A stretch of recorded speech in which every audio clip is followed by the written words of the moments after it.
আম্মা জান বলতেছেন, নবী গো এই খাটের মধ্যে আপনি বসেন। নবীকে একটা জলচকি আইনা দিলেন। আল্লাহর নবী জলচকির মধ্যে বসে গেলেন, অথচ আম্মা জানের পায়ের আঙ্গুলটা জলচকির নিচে পড়া ছিল। পাটা সরাইতে সরাইতে নবী বসে পড়ছেন। আল্লাহু আকবার। এতে করে আঙ্গুলটা থেতলে গেল।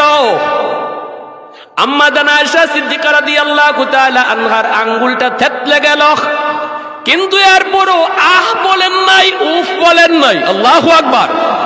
আমার নবীকে বলবেন, নবী গো আপনি উঠেন, আমার পা পড়ে গেছে, এতটুকু বলেন না, কারণ নবীজির কষ্ট হবে। পা পড়াই আছে জলচকের নিচে। আল্লাহ নবীকে ওযু দিয়া পানি দিয়া সাহায্য করেন। কিরিমিরি খায়া খায়া তিনি যন্ত্রণা সইতেছেন, নবীকে ওযুর পানি দিতেছেন। হঠাৎ করে নবী দেখেন ওযুর পানির সাথে রক্ত গড়ায় যায়। নবী বলতেছেন, আয়েশা এই রক্ত কোথা থেকে যায়? আম্মাজান বলতেছেন, নবী গো আমার আঙ্গুলটা আপনার জলচকের নিচে পইরা ফাইটা রক্ত বের হইতেছে। নবী বলতেছেন, আয়েশা কেন তুমি আমাকে বলো নাই? কেন তুমি আমাকে বলো নাই? আম্মা জান কই, নবী গো আমার আঙ্গুল না, আমার আঙ্গুল না, কলিজা যদি ভাবে কেটে রক্ত বের হয় তবু আপনারে তুইলে আমি কষ্ট দিব না,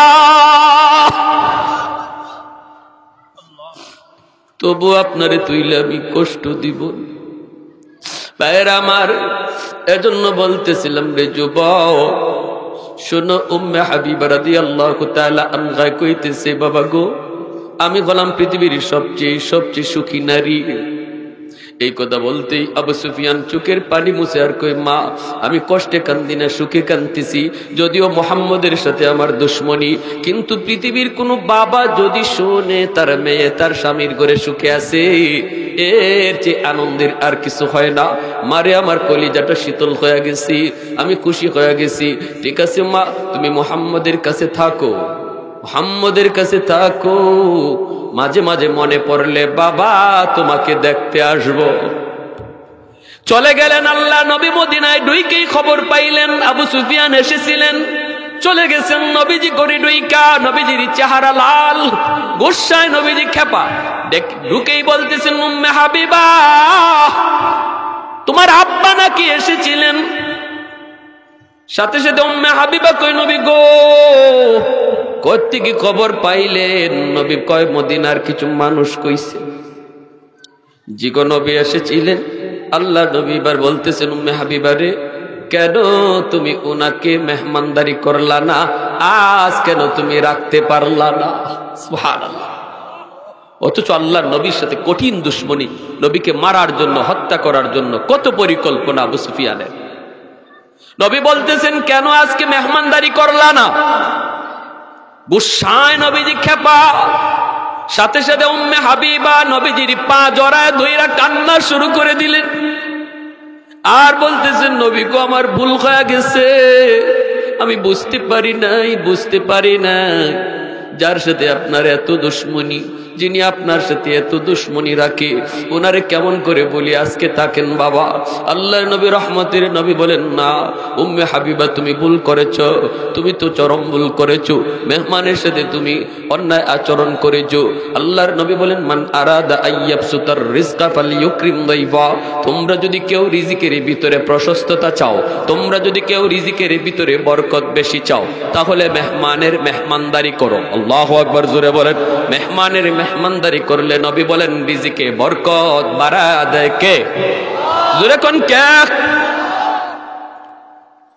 সাথে সাথে উম্মে হাবিবা রাদিয়াল্লাহু তাআলা আনহা চোখের পানি মুছেন আর বলেন, নবী গো একটা দোয়া করতে চাই। আমি আপনার ঘরে সুখে আছি, কিন্তু এরপরও আমার মনে কষ্ট। আমার বাবা আপনার সাথে দুশ্মনী রাখে, এখনো আপনাকে চিনে নাই, এজন্য আমার মনে কষ্ট গো নবী। এত কষ্ট আমি কাকে দেখাবো, কাকে শোনাবো? একটা দোয়া করতে চাই গো নবী, আপনি আমার সাথে দোয়া করবেননি? নবী বলতেছেন, উম্মে হাবিবা ঠিক আছে তুমি দোয়া করো, আমি নবী তোমার সাথে আমিন বলবো। সাথে সাথে উম্মে হাবিবা হাত উঠায় দিলেন আর বলতেছেন, আরশের মালিক তোমার দোস্তকে নিয়ে হাত উঠাইছি। আল্লাহ, আমার মনের যন্ত্রণা শুধু তুমি জানো, আর আমি জানি, আর কেউ জানে না গো মাওলা। আল্লাহ, তুমি আমার আব্বার হেদায়েত দাও, আমার আব্বাকে আমার স্বামী সাহাবী বানায় দাও। এই কথা বলতেই রহমতের নবীও বলছেন আমিন। সাথে সাথে আরশের মালিকের কাছে দোয়া কবুল হয়ে গেছে। একটু জোরে কন্যা আল্লাহু আকবার। নবীজির দোয়া সাথে সাথে কবুল, কারণ নবী হাত উঠাইতে দেরি হয়, দোয়া কবুল হতে দেরি হয় না। সাথে সাথে আল্লাহর দরবারে দোয়া কবুল। এজন্য ফতে মক্কার দিন আবু সুফিয়ান কালেমা পড়ে মুসলমান হয়ে গেছেন। বাইরা বন্ধুরা, জন্য বলতেছিলাম রে যুবক, ওই আবু সুফিয়ানকে রোম সম্রাট ডাকছে, তখন আবু সুফিয়ান নবীর সাথে দুশ্মনী, মুসলমান হন নাই। আবু সুফিয়ান ডাকে রোম সম্রাট কয়, বাড়ি কোথায় তোমার? কয়, বাড়ি হলো মক্কায়। মুহাম্মদকে চিনোনি? আবু সুফিয়ান বলতেছে, হ চিনি না মানে? মুহাম্মদকে খুব ভালো করে চিনি। বলো তো মুহাম্মদ কেমন মানুষ? মুহাম্মদ কেমন মানুষ তুমি বলো, তার পক্ষ থেকে কালেমার দাওয়াত এসেছি, কি করব একটু জানি আগে মুহাম্মদ কেমন। আবু সুফিয়ান এখন কি কইবেন? মুহাম্মদ খারাপ এমন কথা তো বলতে পারে না, কারণ আগের কাফেররাও সহজে মিথ্যা বলতো না, আর এখনের মুসলমান হরদম মিথ্যা বলে। মুসলমান নামে কিন্তু মুনাফিকের অভাব নাই। আরব শাসক গোষ্ঠীর ভিতরে মুনাফিকের অভাব নাই। এটা শেষ জমানার কথা। নবী বলেছেন, শেষ জমানায় আমার উম্মতের শাসক গোষ্ঠীর চেয়ারে যারা বসা থাকবে, এরা হবে উম্মতের সবচেয়ে বড় মুনাফিক। আজকে ফিলিস্তিনের সাথে যে আচরণ হচ্ছে, আরব বিশ্ব যদি এক হয়ে যাইত, আজ যদি আরব বিশ্ব এক হইয়া প্রতিবাদ করত, শুধুমাত্র কূটনৈতিক সম্পর্কটা ইসরায়েলের সাথে তারা বাতিল করত, ইসরায়েলের বাপেরও ক্ষমতা ছিল না ফিলিস্তিনে আঘাত করা, গাজায় হামলা করার কোন দুঃসাহস দেখাইতো না। ওয়াইসির সম্মেলন গেল গত পরশুদিন, 57টা মুসলিম দেশ একত্রিত হলো, এরপরও সমাধান হলো না। 3টা দেশ ভেটু দিয়া বসলো, তারা ইসরায়েলের সাথে সম্পর্ক নষ্ট করবে না। অথচ মুসলিম কান্ট্রি, আরব দেশ, এক হলো দুবাই আরব আমিরাত, আরেক হলো বাহরাইন, আরেক হলো মরক্কো, এই 3 দেশের ভেটুর কারণে ওয়াইসির সম্মেলন বাতিল হয়ে গেল। সবাই এক হয়ে চাইছিল ইসরায়েলের সাথে আমরা সৈন্য পাঠানোর দরকার নাই। আমাদের হামাস বীর যোদ্ধারা তারাও বলতেছে, তোরা আমাদেরকে সৈন্য পাঠায় সাহায্য করো। এটা আমরা চাই না, কারণ আমরা কারো সাহায্য আর যুদ্ধে নামি নাই। আমরা যার সাহায্যের প্রয়োজন তার সাহায্য লইয়েই যুদ্ধে নামছি।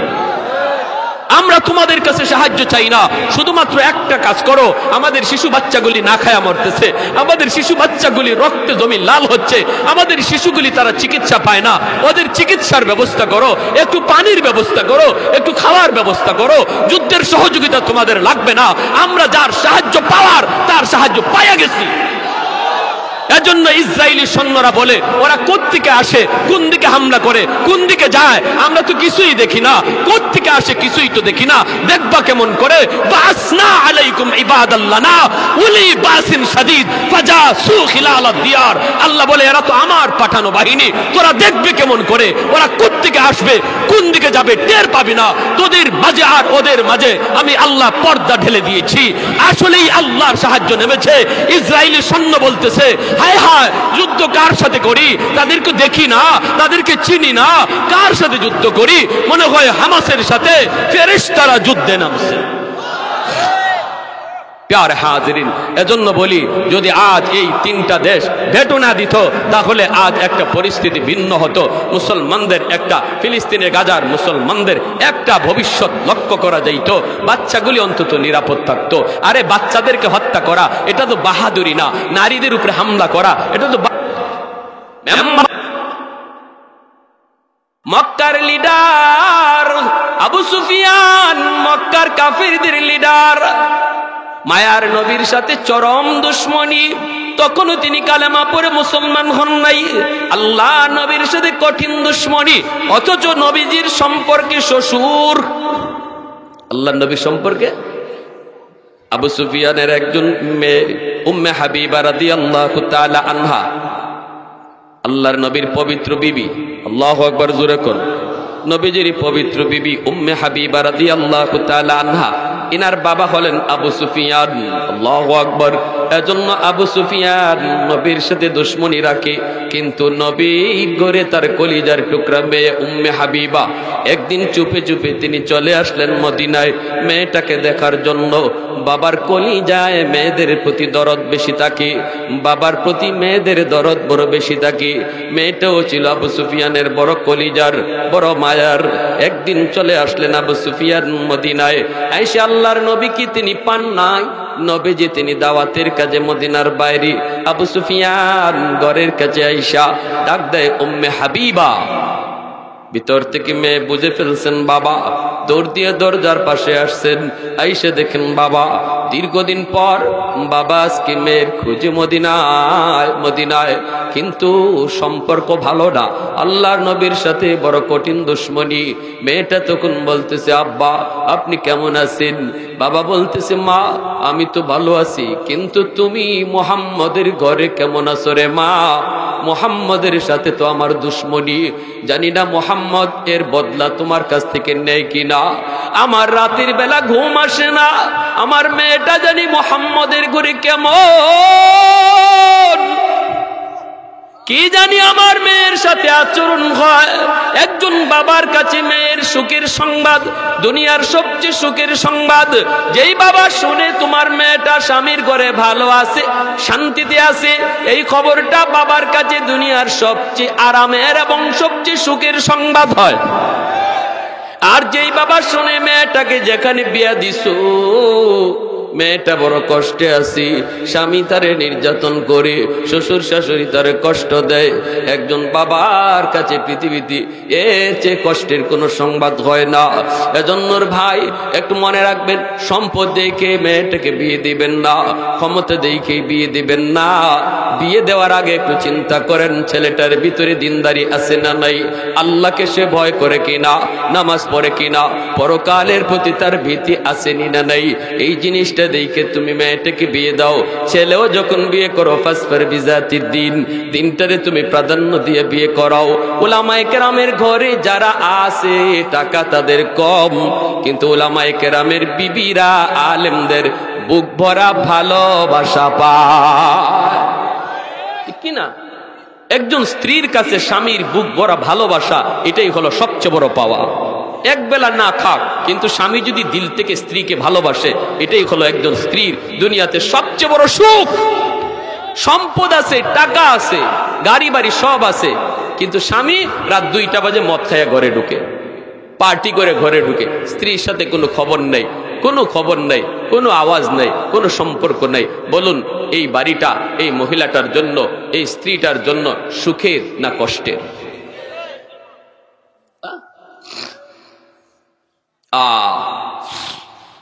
এজন্য উলামায়ে কেরামকে দিল থেকে ভালোবাসেন, সন্তানটারে আলেম বানান, হাফেজ বানান। আবু সুফিয়ান কয় মা মুহাম্মদ কই? উম্মে হাবিবা বলেন বাবা তিনি তো দাওয়াতের কাজে মদিনার বাহিরে আছেন। এই কথা বলতেই আবু সুফিয়ান ঘরের বাহির দরজার সামনে উম্মে হাবিবা রাদিয়াল্লাহু তাআলা আনহা, নবীজির পবিত্র বিবি, আমাদের মা, তিনি তখন দাঁড়ায় আছেন। বাবা বাহিরে।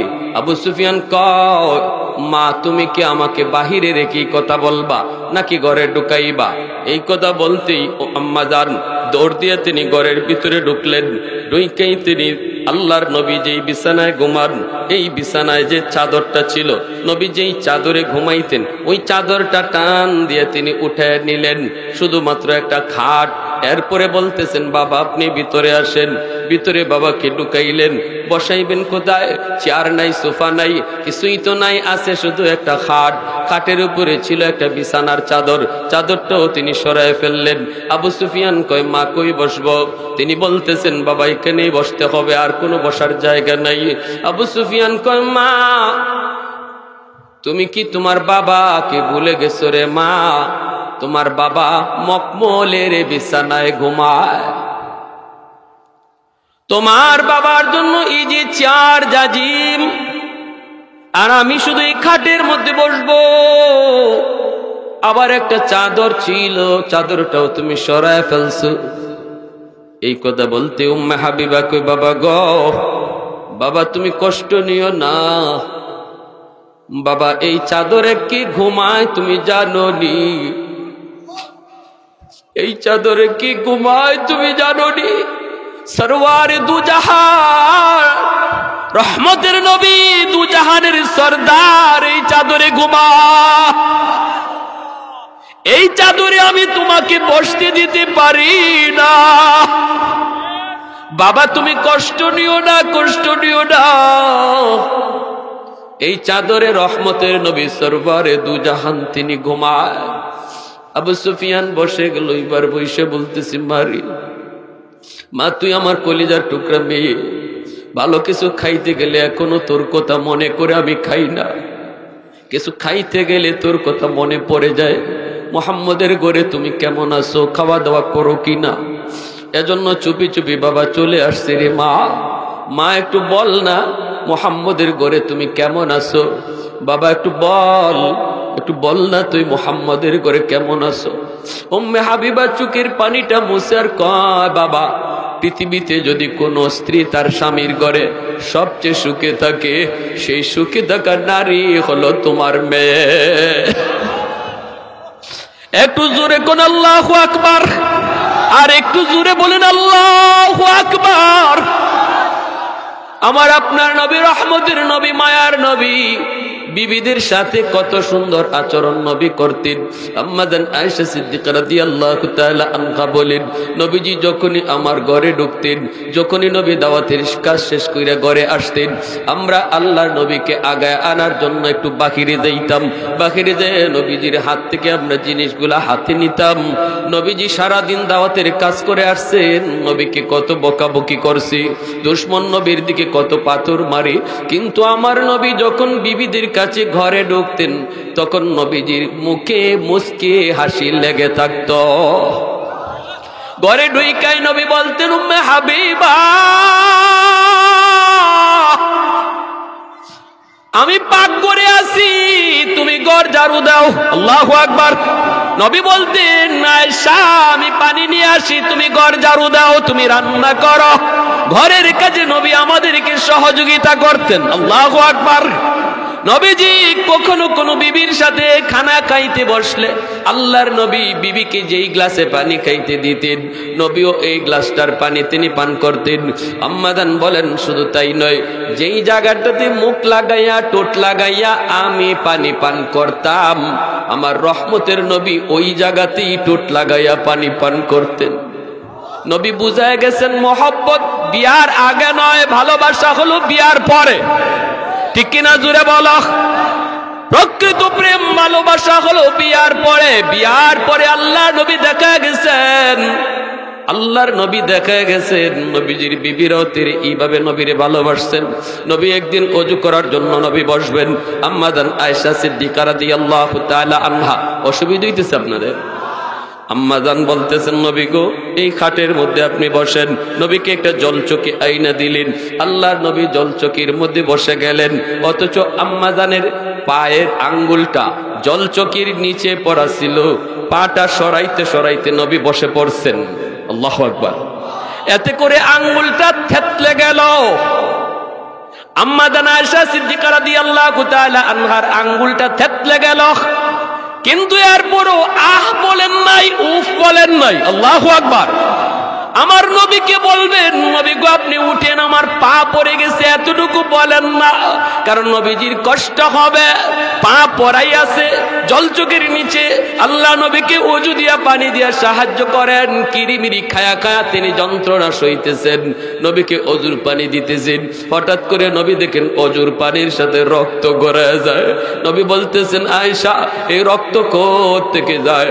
আম্মাজান বলতেছেন, নবী গো আমার আঙ্গুলটা আপনার জলচকের নিচে পুইরা ফাইটা রক্ত বের হইতেছে। নবী বলতেছেন, আয়েশা কেন তুমি আমাকে বলো নাই? কেন তুমি আমাকে বলো নাই? আম্মাজান কই, নবী গো আমার আঙ্গুল না, আমার আঙ্গুল না, কলিজা যদি ভাবে কেটে রক্ত বের হয়, তবু আপনারে তুইলে আমি কষ্ট দিব না। তবু আপনারে তুইলে আমি কষ্ট দিব। ভাইয়েরা আমার, এজন্য বলতেছিলাম রে যুবক, শোনো, উম্মে হাবিবা রাদিয়াল্লাহু তাআলা আনহা কইতেছে, বাবা গো, আমি হলাম পৃথিবীর সবচেয়ে সুখী নারী। এই কথা বলতেই আবু সুফিয়ান চোখের পানি মুছে আর কই, মা, আমি কষ্টে কান্দি না, সুখে কান্দিছি। যদিও মুহাম্মদের সাথে আমার দুশ্মনী, কিন্তু পৃথিবীর কোনো বাবা যদি শোনে তার মেয়ে তার স্বামীর ঘরে সুখে আছে, এর যে আনন্দের আর কিছু হয় না। মারে, আমার কলিজাটা শীতল হয়ে গেছি, আমি খুশি হয়ে গেছি। ঠিক আছে মা, তুমি মুহাম্মদের কাছে থাকো, মুহাম্মদের কাছে থাকো, মাঝে মাঝে মনে পড়লে বাবা তোমাকে দেখতে আসবো। চলে গেলেন আল্লাহ নবী। মদিনায় ঢুইকেই খবর পাইলেন আবু সুফিয়ান এসেছিলেন। চলে গেছেন নবীজি গড়ি ঢুইকা, নবীজির চেহারা লাল, গুসায় নবীজি খেপা। ঢুকেই বলতেছেন, উম্মে হাবিবা, তোমার আব্বা নাকি এসেছিলেন? সাথে সাথে উম্মে হাবিবা কই, নবী গো, কোথা থেকে খবর পাইলেন? নবী কয়, মদিনার কিছু মানুষ কইছে। জি গো, নবী এসেছিলেন। আল্লাহ নবী এবার বলতেছেন, উম্মে হাবিবা রে, কেন তুমি ওনাকে মেহমানদারি করলা না? আজ কেন তুমি রাখতে পারলা না? সুবহানাল্লাহ। অথচ আল্লাহ নবীর সাথে কঠিন দুশ্মনী, নবীকে মারার জন্য, হত্যা করার জন্য কত পরিকল্পনা আবু সুফিয়ানের। নবী বলতেছেন, কেন আজকে মেহমানদারি করলা না? গুসায় নবীজি খেপা। সাথে সাথে উম্মে হাবিবা নবীজির পা জড়ায় ধইরা কান্না শুরু করে দিলেন।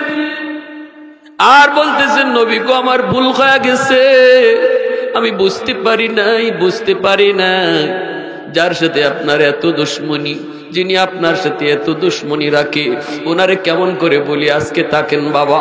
আল্লাহ নবী রহমতের নবী বলেন, না উম্মে হাবিবা, তুমি ভুল করেছো, তুমি তো চরম ভুল করেছো, মেহমানের সাথে তুমি অন্যায় আচরণ করেছো। আল্লাহর নবী বলেন, মান আরাদা আইয়াবসুতার রিজকা ফালিয়ুকরিম দাইফা, তোমরা যদি কেউ রিজিকের ভিতরে প্রশস্ততা চাও, তোমরা যদি কেউ রিজিকের ভিতরে বরকত বেশি চাও, তাহলে মেহমানের মেহমানদারি করো। আল্লাহু আকবার, জোরে বলেন। মেহমানের মেহমানদারি করলে নবী বলেন রিজিকে বরকত বাড়ায় দেয় কে? জোরে কোন কে?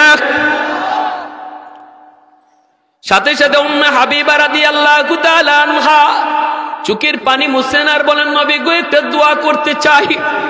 আমি আপনার ঘরে সুখে আছি, কিন্তু এরপরও আমার মনে কষ্ট। আমার বাবা আপনার সাথে দুশ্মনী রাখে, এখনো আপনাকে চিনে নাই, এজন্য আমার মনে কষ্ট গো নবী। এত কষ্ট আমি কাকে দেখাবো, কাকে শোনাবো? একটা দোয়া করতে চাই গো নবী, আপনি আমার সাথে দোয়া করবেননি? নবী বলতেছেন, উম্মে হাবিবা, ঠিক আছে, তুমি দোয়া করো, আমি নবী তোমার সাথে আমিন বলবো। সাথে সাথে উম্মে হাবিবা হাত উঠায় দিলেন আর বলতেছেন, আরশের মালিক, তোমার দোস্তকে নিয়ে হাত উঠাইছি। আল্লাহ, আমার মনের যন্ত্রণা শুধু তুমি জানো, আর আমি জানি, আর কেউ জানে না গো মাওলা। আল্লাহ, তুমি আমার আব্বার হেদায়েত দাও, আমার আব্বাকে আমার স্বামীর সাহাবী বানায় দাও। এই কথা বলতেই রহমতের নবীও বলছেন আমিন।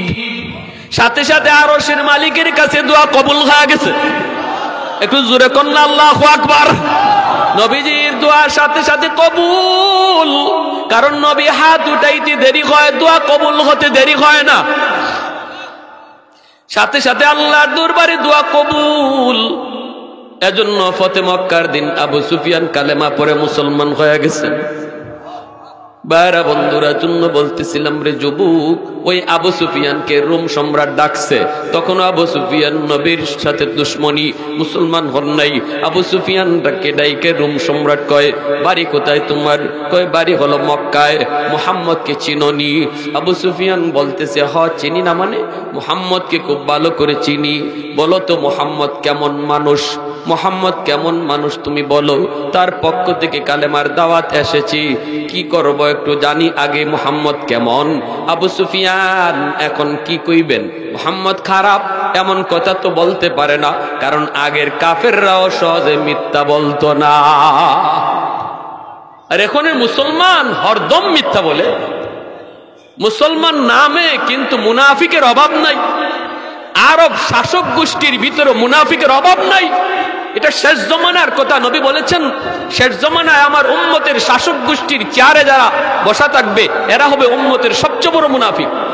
আজকে ফিলিস্তিনের সাথে যে আচরণ হচ্ছে, আরব বিশ্ব যদি এক হয়ে যাইত, আজ যদি আরব বিশ্ব এক হইয়া প্রতিবাদ করত, শুধুমাত্র কূটনৈতিক সম্পর্কটা ইসরায়েলের সাথে তারা বাতিল করত, ইসরায়েলের বাপেরও ক্ষমতা ছিল না ফিলিস্তিনে আঘাত করা, গাজায় হামলা করার কোন দুঃসাহস দেখাইতো না।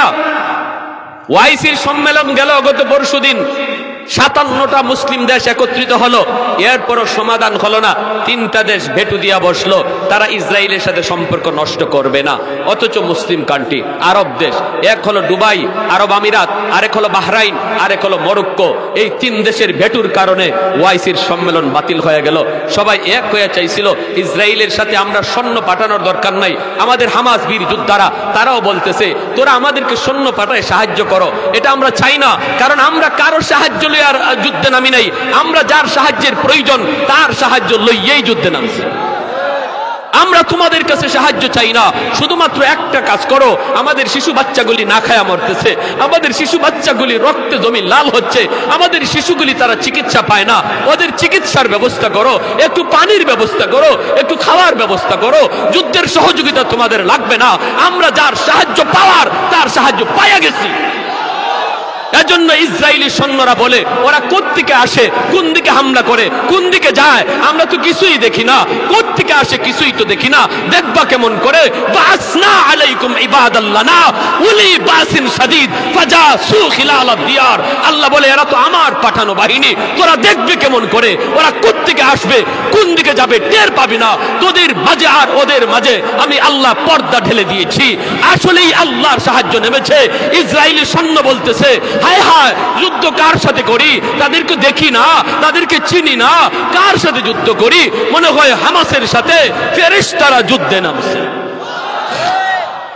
প্যার হাজিরিন, এজন্য বলি যদি আজ এই 3টা দেশ ভেটো না দিত তাহলে আজ একটা পরিস্থিতি ভিন্ন হতো। মুসলমানদের একটা, ফিলিস্তিনের গাজার মুসলমানদের একটা ভবিষ্যৎ লক্ষ্য করা যাইত, বাচ্চাগুলি অন্তত নিরাপদ থাকতো। আরে বাচ্চাদেরকে হত্যা করা এটা তো বাহাদুরি না, নারীদের উপরে হামলা করা এটা তো বারের দামি নয়, মেম্বার সম্মানী নয়, চেয়ারম্যান সম্মানী নয়, তাদের সম্মান তাদের জায়গায়, কিন্তু একজন আলেমের সম্মান, একজন হাফেজের সম্মান আল্লাহর কাছে মন্ত্রী মিনিস্টারের চেয়েও বেশি। ঠিক কিনা জোরে কোন? কারণ আল্লাহ পাক রব্বুল আলামিন সম্মানের মাপ কাটি আল্লাহ বলে দিয়েছেন। লোকটার চেহারার মধ্যে দারিদ্রতার ছাপ থাকতে পারে, কম দামি টুপি সে পরতে পারে, কম দামি কাপড়ের জামা সে পরতে পারে, সমাজের ভিতরে মজলিসে বসলে হয়তো তার কথা কেউ মূল্য দিবে না, তার কথা কেউ শুনবে না, কিন্তু আল্লাহ পাক বলেন তার কলিজায় যদি আমি আল্লাহর ভয় বেশি থাকে রে বান্দা, তুমি যারে দাম দাও না আমি আল্লাহর কাছে সেই সবচেয়ে দামি। এজন্য আমার বারা বন্ধুরা, যুবক, আল্লাহ নবী রহমতের নবী বলেন জানো রে উম্মতের দল, এই জমিনে যেই পরিমাণ গুনাহ হয়, যেই পরিমাণ অন্যায় হয়, যেই পরিমাণ অবিচার হয়, যেই পরিমাণ জুলুম হয়, আমি আল্লাহ চাইলে বহু আগে জমিন ধ্বংস করে দিতাম, এরপরও জমিন ধ্বংস করি না। কেন ধ্বংস করি না জানোনি? 4 শ্রেণীর কারণে। লাউলা মাশাইখু রুক্কা ওয়াশ শাবাবু খুশা ওয়াল আতফালু রুদ্দা ওয়াল আনআমু রুদ্দা লাজালতুস সামাআ হাদিদা ওয়াল আরদা খাফসাফা ওয়াত তুরাবা রামাদা ওয়ামা আনজালতু মিনাস সামাই কাতরা ওয়ামা আমবাতু মিনাল আরদি নাবাতা বাল আনজালতু আলাইকুমুল আযাবা সাব্বা। আল্লাহ পাক রব্বুল আলামিন বলেন এই জমিনের ভিতরে এমন কিছু আমার বান্দা বান্দি আছে বয়স তার বেশি হয়ে গেছে, চুলদারি তার সাদা হয়ে গেছে, বয়সের ছাপ চেহারায় পড়েছে, বডিতে তার বয়সের ছাপ পড়েছে, কোমর সোজা করতে পারে না, হাঁটু তার সোজা করতে পারে না। না না, আমার ওই বান্দা বৃদ্ধ বয়সেও আমি আল্লাহকে ভুলে না, মসজিদে কষ্ট করে করে যায়, কষ্ট করে করে আমি আল্লাহকে রুকু দেয়, কষ্ট করে করে আমি আল্লাহর কুদরতি কদমে সেজদা দেয়, কষ্ট হয় কষ্ট হয়। এরপরও আমার বান্দা বান্দি, বয়স্ক বান্দা বান্দি আমি আল্লাহর কদমে সেজদা দেয়, ওদের সেজদার দিকে তাকাইলে এই জমিনের প্রতি আমি আল্লাহর মায়া লেগে যায়। 2 নম্বরে নবী বলেন ওয়াশাবাবু খুশা, জানুনি প্রতিদিন জমিন আমি আল্লাহর কাছে আবদার করে, আলা কুল্লা ইয়াউমিন ওয়াল আরদা ইস্তাজিলু রাব্বাহু আবতালিউ ইবনা আদম ফি কারি লিআন্নাহুম ইয়ারযুকু বিরিজকিকা ওয়া ইয়াসিকা ওয়া ইয়াতাকাল্লামু বিলিসানিকা ওয়া ইয়াসিকা।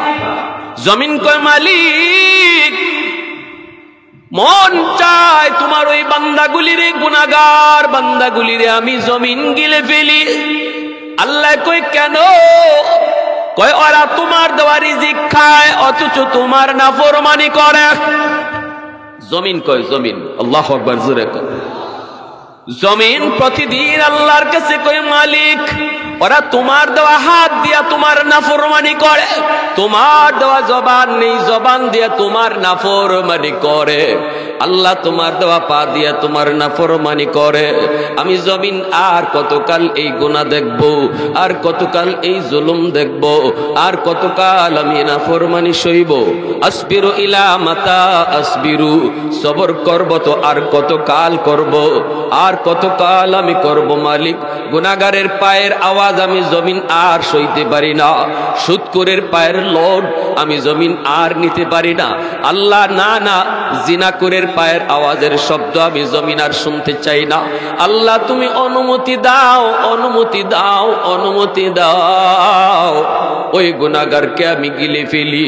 আল্লাহ পাক রব্বুল আলামিন কয় এইভাবে শুধু জমিন না, সাগর মহাসাগর আবদার করে, মালিক আমি সাগরের পারে আইসা কত গুনাহগার অন্যায় করে, কত নাফরমানি করে, আমি সাগরের পারে আইসাও সে কত নাফরমানি করে, আমি কত কাল আর নাফরমানি দেখব। কক্সবাজার সমুদ্র সৈকতে যাইয়া কত নাফরমানি হয়, কত নাফরমানি হয়। আল্লাহ পাক কয় সাগর প্রতিনিয়ত আল্লাহর কাছে আবদার করে মালিক আর কত আমি গুনাহ দেখব, একটু অনুমতি দাও আমি জমিনটারে পাক বানায় দেই। আল্লাহ একটু অনুমতি দাও আমি পানি দিয়ে জমিনটারে পাক বানায় দেই, নাফরমান গুলিরে পানি দিয়ে ডুবায়া মাইরা দেই। আল্লাহ পাক কয় শুধু তাই নয়, ওয়াল মালাইকাতু ইস্তাজিলু রাব্বাহু, ফেরেশতারা কয় মালিক আর কতকাল আমরা দেখব, আর কতকাল ইসরাইলের জুলুম আমরা দেখব। ঠিক কিনা জোরে বলেন। ফেরেশতারা কয় মালিক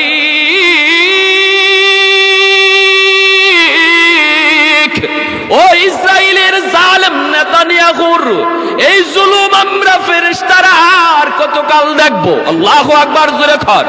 ফিলিস্তিনের অবুঝ বাচ্চাগুলির কোনো দোষ নাই, কোনো অপরাধ নাই। বাচ্চাগুলি কারা দুনিয়াতে দুশ্মন, কারা দুনিয়াতে বন্ধু, বাচ্চাগুলি তা জানে না। শিশু বাচ্চাদের কাছে সবাই হলো বন্ধু, সবাইকে তারা বন্ধু মনে করে। বাচ্চারা কখনো দুশ্মন চিনে না, শুধু বন্ধুকেই চিনে। কিন্তু আজকে ওই জালেম নেতানিয়াহুর হাত মুসলমান শিশু বাচ্চাদের রক্তে লাল হচ্ছে। ফেরাউনের হাত লাল হয়েছিল বাচ্চাদের রক্তে। বর্তমান ফেরাউন হলো ইসরায়েলের প্রধানমন্ত্রী নেতানিয়াহু, তার হাতটাও মুসলমানের রক্তে লাল। ঠিক কিনা জোরে কর। এজন্য বলি যুবক একটু ভালো করে শুনো, আল্লাহ পাক রব্বুল আলামিন কয় প্রতিনিয়ত ফেরেশতারা কয় মালিক অনুমতি দাও, অনুমতি দাও, জমিনটারে শেষ করে দেই। রব্বুল আলামিন কয় চুপ কর থাম, আমি আল্লাহ দেখতেছি এই জমিনে কেমন গুনাহ হইতেছে, কেমন অন্যায় হইতেছে, কেমন অপরাধ হইতেছে। আমি আল্লাহ দেখি কি পরিমাণ জুলুম আমার ফিলিস্তিনের বান্দা বান্দির উপরে হইতেছে রে। এরপর আমি কেন জমিনটারে শেষ করি না জানোনি? 4 শ্রেণী এখনো জমিনে আছি। লাউলা মাশাইখুর রুক্কা, একদল হলো বৃদ্ধ আমার কিছু বান্দা বান্দি আছে, এদের কারণে আমি আল্লাহ জমিন টিকায় রাখছি। বৃদ্ধ বয়সে ওরা আমার কদমে সেজদা দেয়, বৃদ্ধ বয়সে আমি আল্লাহকে ডাক দেয়। যদি আজ আবার গজব আমি জালেমের কারণে দেই, তাহলে আমার ওই বৃদ্ধ বান্দা বান্দিও জুলুমের ভিতরে পড়ে যায়, এরাও গজবের শামিল হয়ে যায়। আমি আল্লাহ দেখতেছি জমিনের ভিতরে এমন কিছু যুবক রয়েছে, যৌবনও আমি আল্লাহকে ডাকে, যৌবনের পাগলামি করে না, যৌবনে পাগলামি করে না। বন্ধু তারে গুনার দিকে ডাকে, এরপরও সে গুনার দিকে যায় না। বন্ধু তারে অন্যায় পথে ডাকে, এরপর অন্যায় পথে যায় না। যুবকের পাগলা গোড়া দৌড় দিতে চায়, কিন্তু লাগাম টেনে গোড়ারে আটকায় নেয়। আমি আল্লাহ দেখতেছি ওই যুবকের কলিজায় আমি আল্লাহর ভয়। যৌবনে তারে মসজিদে দেখা যায়, যৌবনে তারে ওয়াজ মাহফিলে পাওয়া যায়, যৌবনে তারে উলামায়ে কেরামের কাছে পাওয়া যায়, যৌবনে ইসলামের জন্য জীবন দিতে দেখা যায়। আমি আল্লাহ ওই যুবকের কলিজার দিকে যখন তাকাই, এই জমিনের প্রতি আমার মায়া লেগে যায়। এজন্য বলি যুবক, যদি তোমার সামনে জীবন দেওয়ার প্রস্তুতি নেওয়ার মতো সুযোগ তৈরি হয়, ফিলিস্তিনে যাওয়ার জন্য যদি তোমাকে সুযোগ তৈরি করে দেওয়া হয়, মাননীয় সরকার প্রধানকে ধন্যবাদ জানাই। ফিলিস্তিনের পক্ষে তিনি অবলম্বন করেছেন, ফিলিস্তিনের পক্ষ নিয়েছেন, কোন রক্তচক্ষুর পড়ুয়া আমাদের প্রধানমন্ত্রী করেন নাই। যদি তোমাকে আমাকে ওই জালেমদের বিরুদ্ধে জিহাদ করার জন্য রাস্তা তৈরি করে দেওয়া হয়, ওই বাচ্চাটার কান্নার আওয়াজ, দুশ্মনের জিন্দান খানায় তোমার মুসলিম বোনের কান্নার আহাজারি, সেই আহাজারির কারণে যদি তোমাকে কখনো রাজপথে নামতে হয়, জীবন দেওয়ার সময় এসে যায়, কারা কারা তৈয়ার? হাত উঠে আল্লাহকে দেখাও।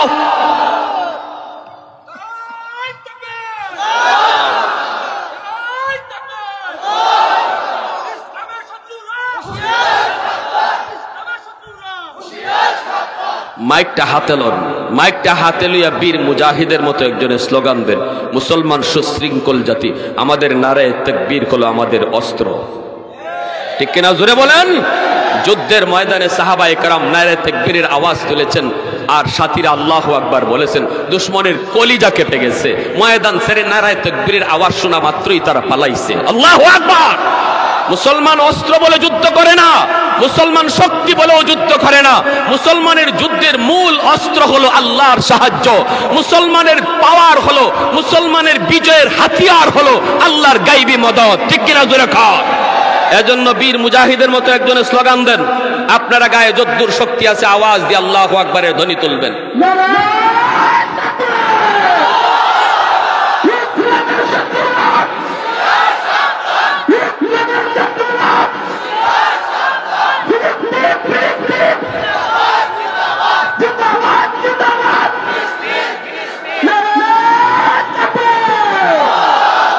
যেই মসজিদে আকসায় আমার আপনার নবী ইমাম, ঠিক কিনা?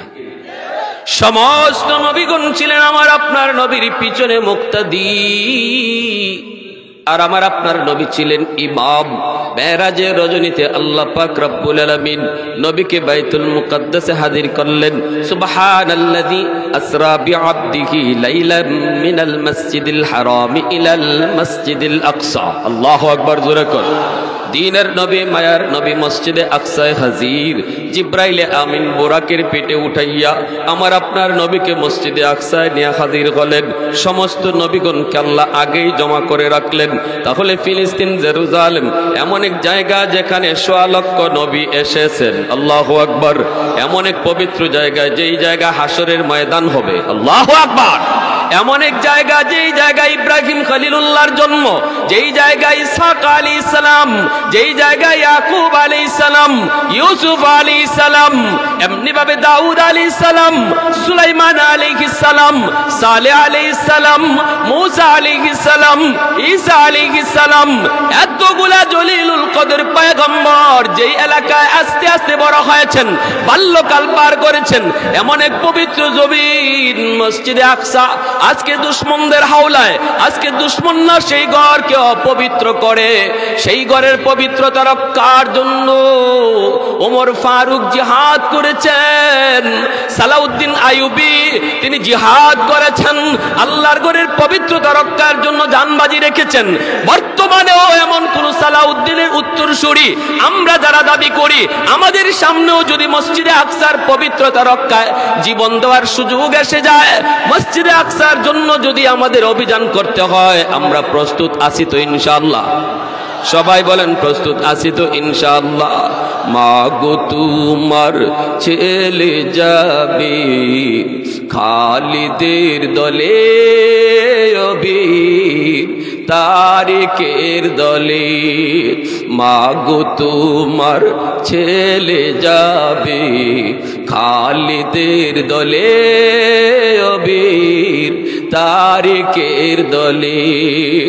মাজলুমানের আর্তনাদ আজ ফিলিস্তিনে কাশ্মীরে, ঠিক না? মাজলুমানের আর্তনাদ আজ ফিলিস্তিনে কাশ্মীরে, মা আমায় দিও না বাধা যেতে খালিদের দলে, অবীর তারিকের দলে। মাগো তোমার ছেলে যাবে খালিদের দলে, অবীর তারিকের দলে। প্রিয় নবীর দাত মোবারক শহীদ উহুদ প্রান্তরে প্রাণ বিসর্জন দিলেন হামজা দিন ইসলামের তরি। মা আমায় দিও না বাধা যেতে খালিদের দলে, অবীর তারিকের দলে। মুসলমানের আওয়াজে কোন আল্লাহু আকবার, আরেকটু জোরে কোন আল্লাহু আকবার। দ্বীনের নবী, মায়ের নবী, রহমতের নবী মসজিদে আকসায় হাজির। আদম পয়গম্বর থেকে নিয়ে ঈসা নবী পর্যন্ত সমস্ত নবীগণের সাথে আমার আপনার নবীর পরিচয় পর্ব শেষ হলো। এরপরে আল্লাহ পাক কয়, জিব্রাইল বুরাকটারে পাথরের মধ্যে তুমি বাঁধো, পাথরের উপরে ওইটা তুমি আজান দাও। জিব্রাইল আমিন আজান দেওয়া শুরু করলেন। আল্লাহু আকবার, আল্লাহু আকবার, আশহাদু আল্লা ইলাহা ইল্লাল্লাহ, আশহাদু আন্না বলে জিব্রাইল থেমে গেলেন। আশহাদু আন্না কয়া তিনি কোন নবীর নাম নিবেন? আল্লাহর কাছে জিজ্ঞেস করেন মালিক। আদম নবীও এই জায়গায় হাজির, ইব্রাহিম খলিলুল্লাহ এই জায়গায় হাজির, নূহ আলাইহিস সালামও এই জায়গায় হাজির, মূসা কালিমুল্লাহ এই জায়গায় হাজির। ও মালিক, কোন নবীর নাম আজানের ভিতরে নিব? আল্লাহ পাক রব্বুল আলামিন কইরে, জিব্রাইল সমস্ত নবীদেরকে আমি আল্লাহ হাজির করলাম আমার বন্ধুর পিছনে নামাজ পড়ানোর জন্য। বন্ধু আজকে ইমামতি করবি, আর তুমি কিনা আজানের ভিতরে কোন নবীর নাম নিবা? আমি আল্লাহকে প্রশ্ন করো, এ জিব্রাইল দেরি করো না, দেরি করো না, আজানের ভিতরে আমার বন্ধু মুহাম্মাদুর রাসূলুল্লাহর নাম বলে দাও। আল্লাহু আকবার জোরে খান, আরেকটু জোরে আল্লাহু আকবার। तकबीर में कलमा में नमाजों में अज़ा में, तकबीर में कलमा में नमाजों में अज़ा में है नाम इलाही से मिला नाम मोहम्मद, है नाम इलाही से मिला नाम मोहम्मद। फरमाते ही आदम को मुझे खुंद तरी में लकहा हुआ तू बाब मिला नाम मोहम्मद, लकहा हुआ तू बाब मिला नाम नामे मोहम्मद। महबूब ने कहा सल्ले अला नामे मोहम्मद।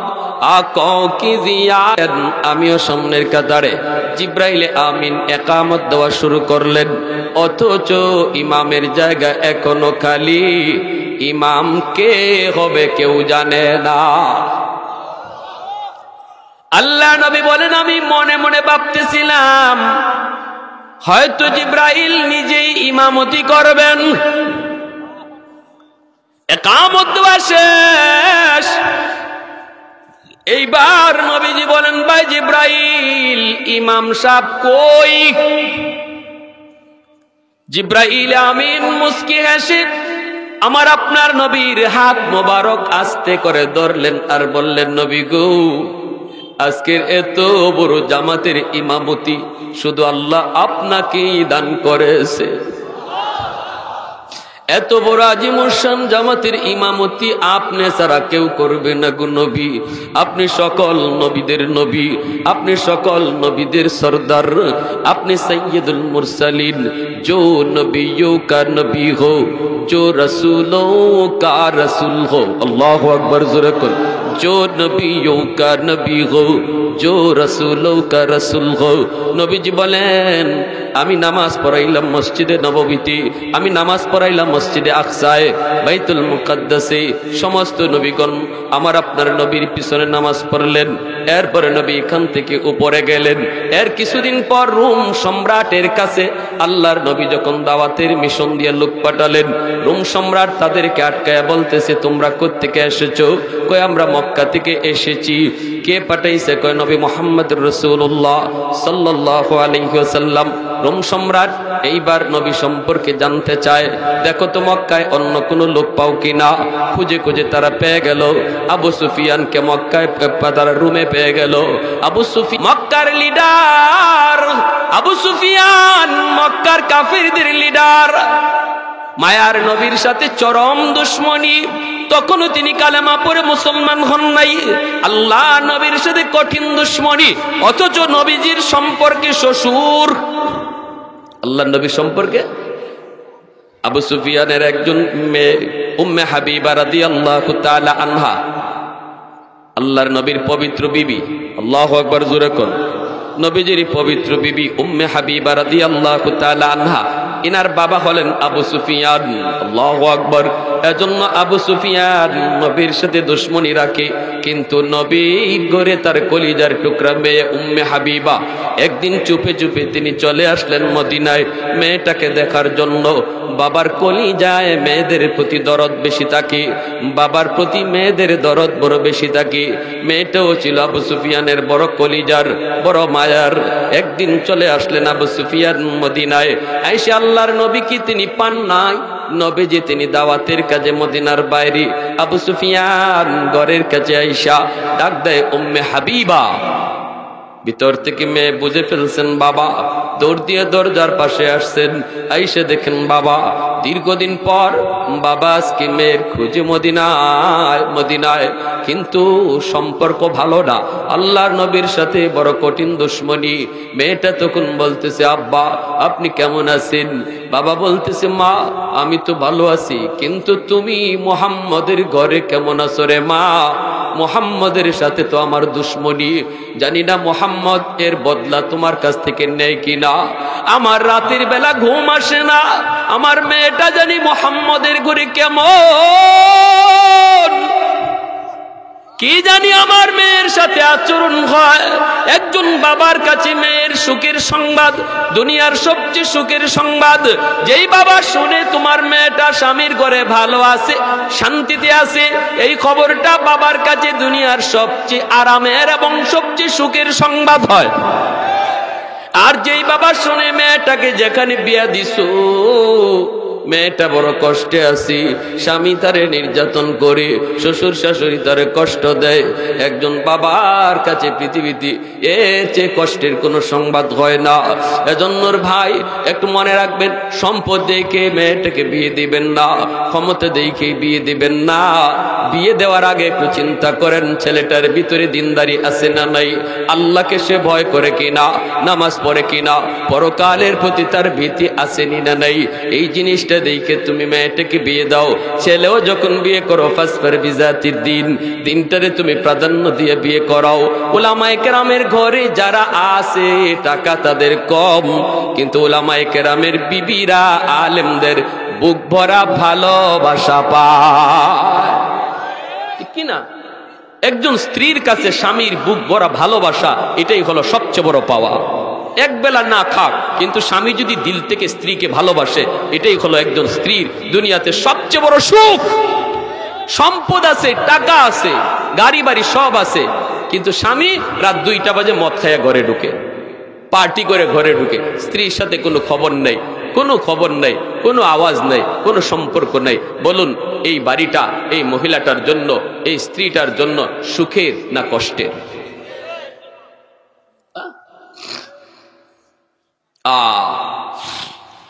এজন্য উলামায়ে কেরামকে দিল থেকে ভালোবাসেন, সন্তানটারে আলেম বানান, হাফেজ বানান। আবু সুফিয়ান কয়, মা মুহাম্মদ কই? উম্মে হাবিবা বলেন, বাবা তিনি তো দাওয়াতের কাজে মদিনার বাহিরে আছেন।